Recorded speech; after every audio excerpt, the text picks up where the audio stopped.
Eyo, what's up? Welcome back dito sa ating channel. It's Bobs TV. Alright, so tayo nagbabalik uli mga kababayan. At ngayon ay pag-uusapan natin itong balitang kumakalat ngayon mga kababayan. At talaga namang halos magkagulo po, no? Sa buong Pilipinas. Dahil po sa balitang ito na ngayon po ay kumakalat mga kababayan. Talaga namang ito po, no, ay ikinagulat ng ating mga kababayan. No, at hindi po sila makapaniwala sa isang malaking pangyayari po na ito. Okay, so yan ang ating aalamin at pag-uusapan. No, pero syempre bago ang lahat, please don't forget to subscribe, like, share at comment dyan sa comment section. At pa-click na rin po ang notification bell at huwag nyo rin pong kakalimutan mga kababayan na paki-like naman po ang ating video dyan sa ibaba. Pa-click po ang like button. Maraming salamat sa inyo at shoutouts ulit sa lahat ng mga subscribers at followers natin dyan.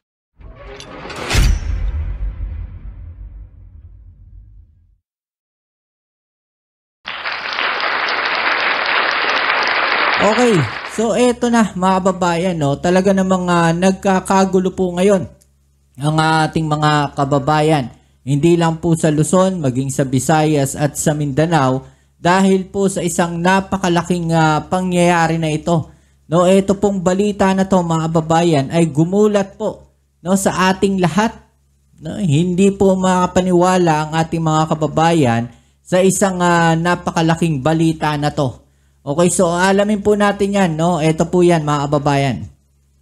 Walang patid ang pasasalamat ng mga mamimili sa Cebu sa pamahalaan dahil sa 20 pesos na bigas. Yan, no? Nagpapasalamat ang mga kababayan natin sa Cebu dahil po sa 20 pesos na bigas ng ating Pangulong Bongbong Marcos. Yan po ang gumulat. No? At talagang nagkagulo po ang ating mga kababayan dahil hindi po nila ini-expect, no, na mangyayari po yan mga kababayan. Dahil kung maaalala natin, bago ang halalan, ang sinasabi nilang 20 pesos na bigas na panghayop di umano, ay pinagkakaguluhan ngayon ng ating mga kababayan. No? Imagine ninyo yun. Sinasabi nila na panghayop pero pinagkakaguluhan yung bigas. Diba? Kaya nagulat yung ating mga kababayan Hindi sila makapaniwala, no, na magagawa yan ng ating Pangulong Bongbong Marcos. No, na magagawa yan ang pamahalaan natin ngayon. Diba? Binatikos nila ng binatikos. Pero ano ngayon ang nangyari? Nagkakagulo.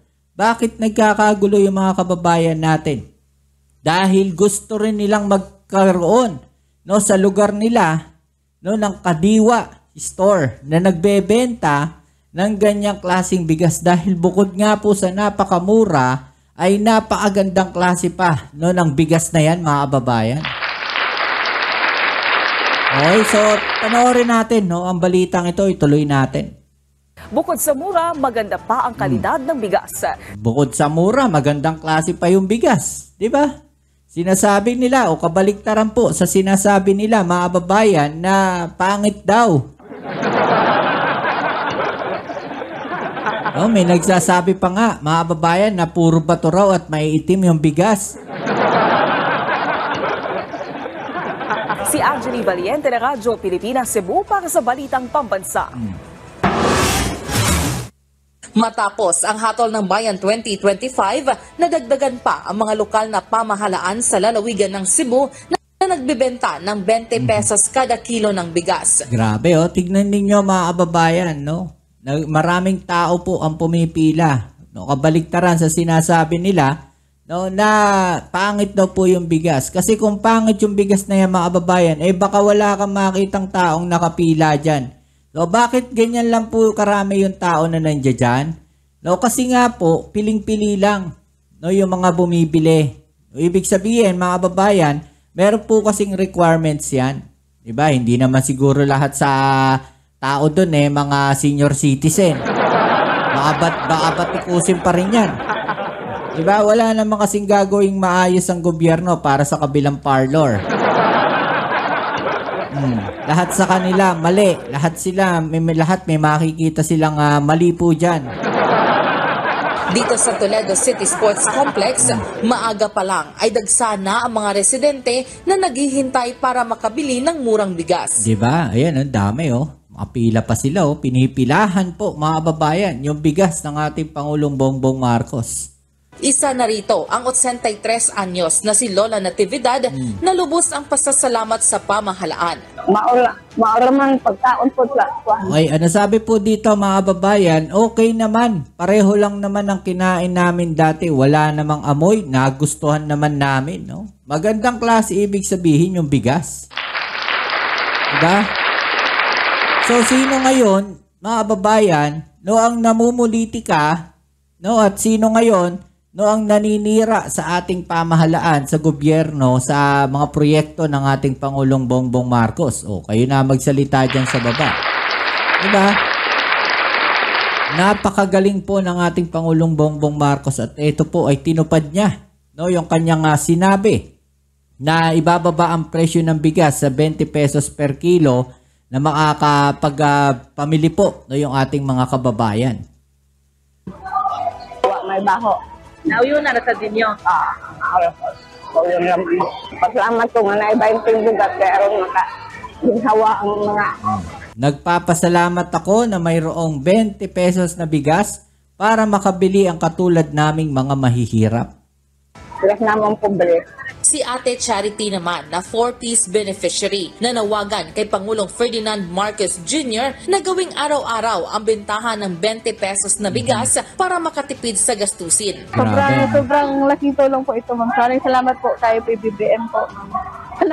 Sana po ma'am, araw-arawin niya po yung makabili po kami yung mga mahihirap. At dahil karamihan sa mga bumibili ay senior citizens, may paalala ang mga LGU. Yung mga senior citizens, kailangan po magdala sila ng company nila para kasi maglalain kasi yung mga magpa-purchase. So they need to have their own or relative na mag-accompany nila dito. Mula sa Yan, iba, mga babayan, grabe. Diba? Pinagkakaguluhan yan ngayon sa buong Pilipinas. Yan pong 20 pesos na bigas ng ating Pangulong Bongbong Marcos. At dahil po dyan, mga babayan, may mas magandang plano pa po ang ating gobyerno, para maituloy po yan, mga kababayan. Ito po. Tinagsa ng mga mamimili ang kadiwa ng Pangulo Kiosk sa Kamuning Public Market sa Quezon City na nagbebenta ng 20 pesos per kilo ng bigas. Diyan po yan, mga kababayan, sa may bandang Cubao, yung Kamuning Public Market. I think ito yung kung di ako nagkakamali, ito yung Along EDSA. Sorry correct me if I'm wrong. Ilan sa kanila natuwa at nakabili sila ng murang bigas. Diba? Natuwa sila, mga kababayan. Nakabili ng murang bigas. Diba? Imagine ninyo yun. Kung hindi po magandang klase yung bigas na yan, hindi po matutuwa yung mga yan. Kung yung bigas po na yan na sinasabi nila ay panghayop po, ano pang gagawin ng mga tao dyan?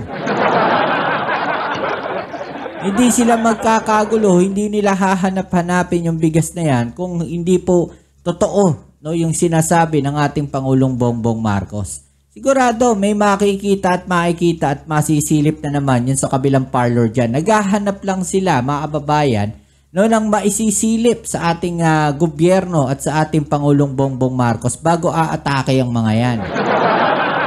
Tinagsa ng mga mamimili ang kadiwa ng Pangulo Kiosk sa Kamuning Public Market sa Quezon City na nagbebenta ng 20 pesos per kilo ng bigas. Ang ilan sa kanila natuwa at nakabili sila ng murang bigas. Si Vel Custodio ng PTV sa Balitang Pambansa. Isang salo-salo ang inihanda ng Department of Agriculture sa formal na paglulunsad ng 20 bigas meron na program sa Metro Manila at sa mga karatig lugar. Ayon kay Aling Elenita, hindi na niya kailangan pang ihalo ang premium rice sa NFA rice. Ay, wala pong amoy, pero yung lasa, masarap po, taga malamuyot sa aming Ilocano, yung malambot. Uy, malambot! Malaking tulong aniya para sa katulad niya senior citizen ang murang bigas. Mahalagang mahalaga para sa akin kasi wala naman po akong trabaho. Napakaswerte po namin ngayon at kami may tigba 20 pesos na nabigas. Diba? Napakaswerte nila, mga kababayan, no? At napakaswerte nyo rin dahil meron tayong Pangulong Bongbong Marcos, no, na tinupad yung kanyang sinabi, no? Hindi po kagaya dati. Na ibababa daw yung bigas sa 7 pesos pero hindi naman nila nagawa kahit yung NFA. Ito, mga kababayan, NFA, no, 20 pesos na bigas pero magandang klase naman po. Yan eh. Malaking tipid po ito kasi ang binibili ko po talaga yung 45. Marami pong nagpapasalamat sa naisip nyo na maipatupad ang 20 pesos sa 1 kilo. 70 sako ng bigas ang inihanda ng DA para sa formal na paglunsad ng naturang programa. Walang humpay ang pagtatakal ng 20 pesos kada kilo na bigas dito sa Kadiwa Center sa Bureau of Animal Industry dahil sa dami ng tumatangkilik sa 20 bigas meron na program. 248,000 bags ang stocks ng NFA rice sa Metro Manila na nakalaan para sa programa. 32 na Kadiwa sites ang nagbebenta ng 20 pesos sa bigas sa Metro Manila at sa mga karatig lalawigan. Habang 35,000 sacks ang dineliver sa Cebu. May mga orders na natanggap ang ahensya mula sa ibang lalawigan sa Visayas para sa 20 bigas meron na program. Target ng DA na palawakin pa ang pagbebenta ng 20 pesos kada kilo na bigas sa 50 hanggang 55 Kadiwa sites sa Hunyo, alinsunod sa bili ni Pangulong Ferdinand R. Marcos Jr. So, ibig sabihin, mga kababayan, ay mas palalawigin pa at mas marami pang mga kababayan natin, no, ang makakabili ng ganitong klaseng bigas. Ngayong buwan ng Mayo ang Phase 1 ng programa, habang sa July naman ang Phase 2 para sa expansion of areas kasamang ilang rehiyon sa Mindanao. Ang utos din ni Presidente, palawakin na rin to hanggang Mindanao for this year at maybe some parts of Visayas and Luzon. Pinipili namin ngayon kung ano yung mga lugar based on yung poverty incidence, yung pinakamatataas. Target namang masimula ng Phase 3 sa September. Nakikipag-ugnayan na ang DA sa tupad program ng Department of Labor and Employment para sa additional manpower upang matugunan ang inaasahang mataas na demand sa pagpapalawak ng programa. Maaaring mag-avail lang hanggang 30 kilong bigas kada buwan ang mga miyembro ng vulnerable sectors, kabilang ang benepisyaryo na 4Ps, senior citizens, may kapansanan at solo parent ang 20 pesos na bigas. Tiniyak naman ng Imagine ninyo yun, mga kababayan, no? 30 kilos per month. No? Kung 20 pesos yan, 600 pesos lang, mga kababayan, no? Para sa isang buwan. No? Napakalaking katipiran na po niyan, mga kababayan. Kesa naman po, bibili tayo ng tagti 35, tagpo 40 pesos, tagpi 50 pesos. Mga kababayan, ito po ay halos kalahati po, no, ng kanilang magagastos para sa pagbili lamang ng bigas. Diba? Napakalaking ginhawa at tulong po nito para sa ating mga kababayan ang proyektong ginawa po ng ating Pangulong Bongbong Marcos. Diba? Imagine ninyo yun, na binabatikos nila yan, sinisiraan nila yan, di ba, yung proyekto na yan. Pero, kagaya nga na sinasabi natin, no, bakit hindi natin antayin muna yung resulta, no, ng ginagawa ng ating Pangulong Bongbong Marcos bago sila mag-react ng ganon.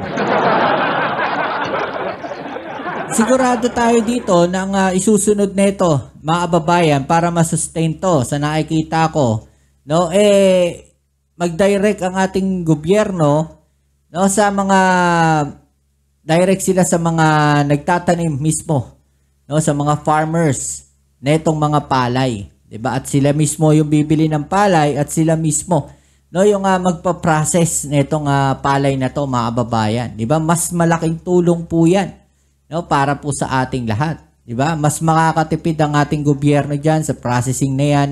Imbis na bumibili sila ng mga makinarya na pinapahiram. Pero ang nangyayari, mga kababayan, hindi po yung pinapahiram. No? May nagsasabi po sa atin na may mga naririnig tayo na yung iba raw ay pinapaarkila pa yan. Diba? Kawawa naman yung ating mga kababayan. Diba? Na walang kakayahan na umarkila niyan. Dahil imbis na yung ipang-aarkila nila ay kikitain na nila, ang nangyayari, mga kababayan, binabayad pa nila sa makina, no? Binabayad pa nila sa mga nagkikiskis ng palay para lang maproseso yung kanilang palay. no, malaking katipiran na po kung yung gobyerno natin mismo ang bibili, no, at meron tayong sariling processing plant ng mga palay, mas makakamura po tayo. Mga kababayan, ito pong isang nakakagulat na balita po, mga kababayan, na siguradong aayawan po, no, ng mga DDS. Actually, galit na galit sila dito sa balita na to, mga kababayan, dahil nasupalpal po sila, no, at talaga namang pahiyang-pahiya po sila dito, mga kababayan. Dahil mayroon pong ginawa ang ating Pangulong Bongbong Marcos, no, na isang bagay na siguradong ikagagalit po nila.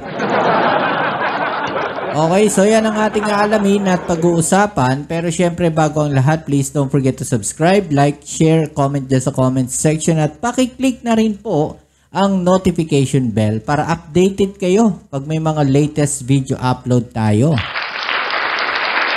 Okay?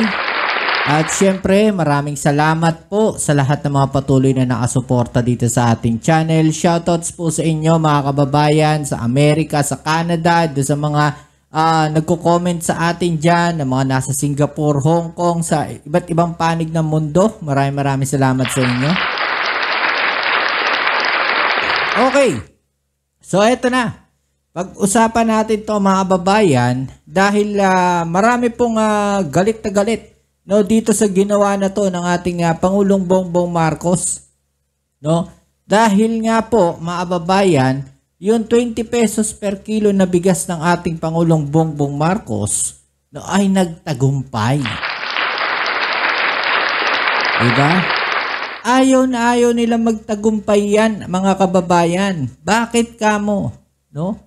Kasi, pag nagtagumpay yang 20 pesos per kilo na bigas na yan ng ating Pangulong Bongbong Marcos, mga kababayan, no? Siguradong masasampal sila ng katotohanan. Dahil sabi nila, hindi daw po kaya yan ng ating gobyerno. Binatikos nila, no? Sinabi na panghayop lang daw yung bigas na yan. Kayo po ba, mga kababayan, ay naniniwala, no, na kaya ng ating Pangulong Bongbong Marcos, no, na ipagpatuloy ang proyektong ito? No? Naniniwala ba kayo sa ating Pangulong Bongbong Marcos? Pa-comment po dyan sa ibaba. Alright?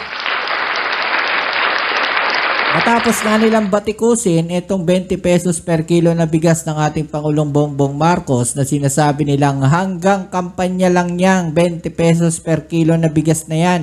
Ginagamit lang yan para sa kampanya. Pero muli mga kababayan, no, makikita natin na yung pong 20 pesos na yan na proyekto ng ating Pangulong Bongbong Marcos na bigas, no, ay ipinagpatuloy po yan. No, sa kabila po ng pagbabatikos nila, sa kabila ng sinasabi nilang gagamitin na yan sa politika, o eto na, no? After ng eleksyon, 13 mga kababayan, no, nakaraan ay ipinagpatuloy po yan at minomonitor natin yan ng dire-diretso dahil magpasa hanggang ngayon po, no, ay tuloy-tuloy yung 20 pesos per kilo na bigas ng ating Pangulong Bongbong Marcos. Okay, so eto na yan mga babayan, panoorin natin etong mga balita na to. Let's go. At samantala, hindi lang resulta ng halalan ang inabangan ng ating mga kababayan sa lalawigan ng Cebu, kundi pagpapatuloy ng benta ng 20 pesos na bigas ng pamalaan. Ang nila malaking tulong ito sa kanilang gastusin at hindi rin sila nabigo sa kalidad ng naturang mga bigas. Hindi sila nabigo sa kalidad ng naturang bigas, mga kababayan. Diba? Marami nga nagsasabi na magandang klase raw yung bigas, no? Hindi daw po yung kagaya ng sinasabi nila na 20 pesos na bigas na yan ay panghayop po. No? Kagaya ng sinabi ng ating Vice President Sara Duterte. Actually, medyo nasaktan din ako, no, doon sa kanyang sinabi na yon. Dahil paano naman, no, yung mga kababayan natin na bumibili niyan. Bumibili kami ng murang bigas eh. Diba? Bakit hindi? Kung kaya naman bumili, bakit hindi? Diba? Kaya lang, no, merong ano yan eh, may requirements. Diba, mga kababayan? Kailangan sila yung mauna. Kaya, so, yung yung mga kagaya natin na medyo nakakaangat ng konti, no, na kaya sanang bumili rin at gusto rin bumili ng ganyang bigas, wala tayong magagawa. Kailangan mauna, no, yung mga senior citizen, yung mga ganyan, yung mga PWD, hayaan na natin sa kanila yan. Dahil mas priority sila ng ating Pangulong Bongbong Marcos. Di ba? Si Jesse Atienza sa sentro ng balita. Dinagsa ng mga mamimili sa bayan ng Katmon sa hilagang bahagi ng lalawigan ng Cebu ang bentahan ng 20 pesos kada kilong bigas na programa ni Pangulong. Grabe, maputi naman, no? Oh, makikita ninyo dito sa video na to, mga babae. Maputi siya. Hindi siya yung maitim, di ba? Magandang klase. Kasi kung hindi magandang klase yan, hindi nabibili at pipila yung mga yan eh. Di ba? Nakita nila magandang klase yung bigas, kaya dinudumog po yan, no, ng mga tao. Ferdinand R. Marcos Jr.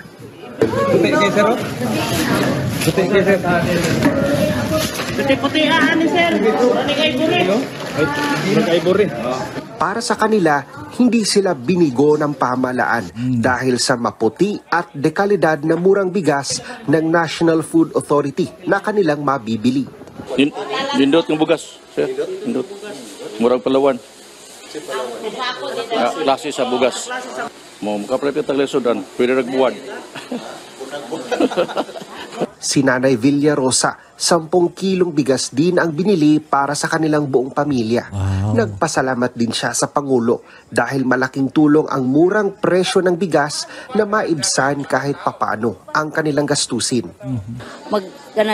Nalipay ni nga na itag 20 nga bugas kag adto sa sindahan mahal man tag 40 50 ka pen.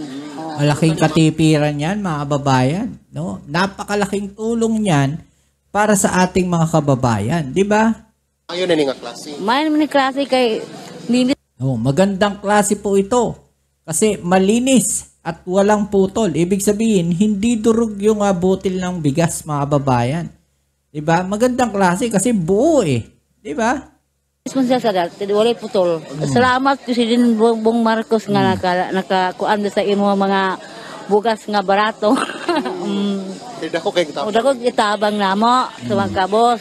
Ayon sa tanggapan ng Department of Agriculture ng bayan ng Katmon, nasa halos 2,000 individual na ang nakabili ng murang bigas. Grabe. Daghan kayo sir ang gusto gid mo abel. Ang tanan taga Katmon murag gusto gyud kay nagpost ko gahapon, porting daghana gyud ang ni comment nagkuan sa kuan sa Messenger nangutana kung makabayad pa. Hantod sa hapon, kung hantod maurot mi. Hanggang hapon, tuloy-tuloy po ang pagbebenta namin dito kasi 150 sacks po ito. No? May stock tayo, mga kababayan. No? May stock ng bigas na ibinibenta. Diba? Amo ang stocks karon 150 sacks ramani ang karon nakuha nila gahapon. Then, pero napa mi hino ikuha unon dito. Nga 283 sacks to pa sa NFA warehouse. May kukunin pa raw na 283 sacks sa NFA warehouse, mga kababayan. Diba? Sa mga susunod na araw, inaasahang mas maraming mga bayan at lungsod na ang magbebenta ng 20 pesos kada kilong bigas para mas marami sa ating mga kababayan ang makakatikim ng pangakong tinupad ng Pangulo.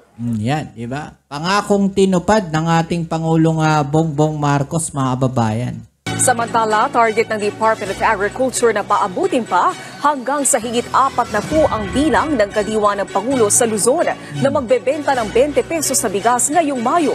Ayon kay Agriculture Assistant Secretary Genevieve Guevara, ang 32 kadiwa centers ay unang bahagi pa lang ng bentahan dito sa Metro Manila at mga kalapit probinsya. Tinitingnan aniya ngayon kung paano ang magiging distribusyon sa 10 pang karagdagang kadiwa sites sa susunod na linggo. Bukod dito, target din umano ng DA na magkaroon ng karagdagang 20 sites para sa 20 bigas meron na program ng pamahalaan. Grabe, mga babayan, no? Palalawigin pa, no, at palalawakin pa, mga babayan, yung pong proyekto na yan ng ating Pangulong Bongbong Marcos, no? Talaga namang nandyan ang serbisyo, mga babayan, ng ating Pangulong Bongbong Marcos, di ba? At ito nga, Handa na ang Department of tinesting pa yan, mga babayan, no, ng Department of Agriculture. Ito, mga babayan, panoorin natin. Agriculture para sa formal na paglulunsad ng benteng bigas. Mayroon na program sa Metro Manila. Ikinatuwa naman ng mga mamimili ang pagsisimula ng programa. Si Vel Custodio sa Sentro ng Balita, live. Angelique, 70 sako ng NFA rice ang hinanda ng Department of Agriculture para sa formal na paglulunsad ng benteng bigas. Meron na program sa Metro Manila at sa mga karatig na lugar. Talaga namang pinilahan ng mga miyembro ng vulnerable sectors kabilang ng benepisyaryo na 4Ps, senior citizen, may kapansanan at solo parent ang 20 pesos na bigas. 25% broken na NFA rice ang ibinibenta ng 20 pesos. 248,000 bags non-stock sa NFA rice sa Metro Manila na ang nakalaan para sa programa. Grabe, 32 na kadiwa size na nagbebenta ng 20 pesos na bigas. Tuloy-tuloy naman ang pamimili ng NFA ng mga palay sa mga magsasaka. Yun yung maganda doon, mga kababayan. No? Yung sinasabi nila, mga kababayan, na apektado, no, yung mga magsasaka, no, sa pagbebenta nila ng mga palay, yung NFA na yung bumili. Ito yung sinasabi natin dati. No? Ito yung matagal na nating sinasabi, mga kababayan. No? Na ang gobyerno dapat dumiretso tayo doon sa mga magsasaka mismo. No, kung kayang mag-provide ng gobyerno ng mga pamprocess ng bigas na ipinapahiram sa mga warehouse, bakit hindi tayo mismo o yung gobyerno mismo ang bumili ng mga palay, no, direct sa mga magsasaka at gobyerno mismo yung magproseso, no, ng mga palay na yon para mas bumaba ang presyo ng bigas dito sa ating bansa. Diba? Mas maganda yun. No? Hindi lang natin nabigyan ng magandang klaseng bigas ang ating mga kababayan, mas murang bigas, mga kababayan, no, bagkus na tulungan pa natin, no, ng ating gobyerno yung pong mga local farmers natin, yung mga magbubukid natin dyan, yung mga nagtatanim ng palay dyan. Di ba? Yun yung mas magandang ginawa ng ating Pangulong Bongbong Marcos, no, na dapat, no, sana yan yung makita natin sa mga susunod, no, na araw, sa mga susunod na proyekto ng ating Pangulong Bongbong Marcos. Okay, so tuloy natin to. Habang 35,000 sacks na ang i-deliver sa Cebu. Ayon sa DA, may mga orders na silang natanggap sa iba pang mga lalawigan sa Visayas para sa 20 bigas meron na program. Tiniyak ng DA na sapat ang bigas para sa demand ng mga mamimili. Ikinatuwa ng mga mamimili ang programa ng Pangulo sa tulong ng DA para gawing posible ang pagbebenta ng 20 pesos kada kilo na bigas. Malaking naitipid ko sa Malaki bigas. talaga. Pang-ulam na yung natira. Natupad na rin yung pangako ni Marcos na 20. Angelique, ito nga yung munting salo-salo na inihanda ng Department of Agriculture para matikman ng mga mamimili yung kalidad ng 20 pesos kada kilo na bigas.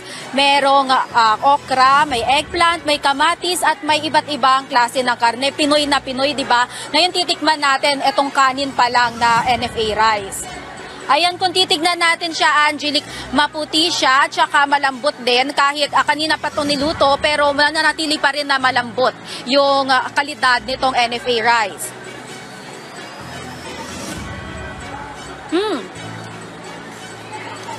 Kung ikukumpara natin siya sa ibang klase ng kanin, Angelique, para siyang yung well-milled rice na nabibili natin sa palengke at maaari rin siyang maipangtapat doon sa 45 pesos sa premium rice. Medyo maliliit lang yung butil niya, pero kung swak na swak naman ito sa budget ng mga mamimili at saka masarap. Ito na nga yung patunay, Angelique, na maganda yung kalidad ng ibinebenta ng NFA rice. Angelique?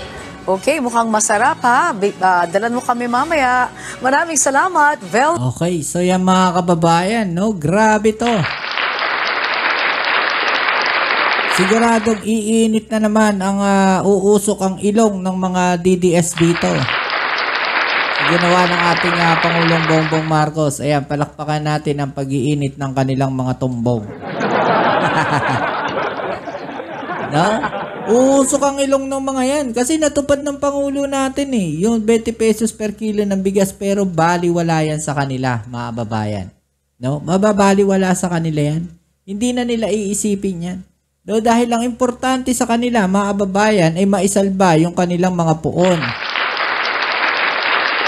Ganyan po sila, mga kababayan, kaya palakpakan po natin sila. Okay, so yan muli. Kita-kits tayo sa ating next video upload. Ito ang inyong Kuya Mobs dito sa Mobs TV. Peace. Amen.